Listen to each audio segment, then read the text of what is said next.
bukan top down, tetapi dari bottom up. Rakyat jangan dijadikan sebagai objek semata-mata, tapi sekali-kali dijadikan sebagai subjek.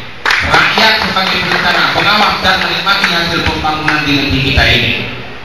Ketika di bidang syariat Islam bukan hanya simbol-simbol belaka. Syariat Islam bukan hanya sekedar untuk kita wah bahwa saya Muslim, saya ini, saya tidak terbuka. Dalam hal ini, bila masyarakat ikut bersama untuk memikirkan sebaran ke depan, mudah-mudahan sebaran ini bisa kita buka kembali untuk menuju masa depan lebih bagus.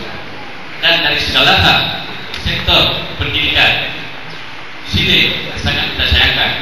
Berlama-lama Universitas Umat yang sudah berdiri sampai hari ini belum didirikan. Insya Allah ke depan dengan kesempatan yang diberikan kepada kita, ini merupakan prioritas sebagai tempat keberhasilan penyebaran ke depan.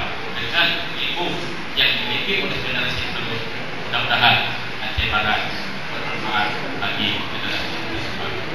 Kemudian di bidang sektor pembangunan juga sungguh sangat tertinggal. Kita tidak bisa mengandalkan kemampuan pribadi di lingkungan Aceh Barat dengan kekayaan yang kita miliki. Ini juga sangat dibutuhkan bantuan dorongan masyarakat dengan sistem yang dimiliki untuk mendatangkan investor yang dari luar yang harus kita paparkan dan sesuai sebatas tidak menenangkan ketentuan di daerah kita. Kemudian di sektor keagamaan, di sini juga merupakan selalu negeri yang Aceh Barat ini adalah negeri syariat Islam. Secara umum adalah Aceh. Ini juga merupakan sangat dengan meletakkan fondasi syariat Islam sebagai fondasi pembangunan telah menunjukkan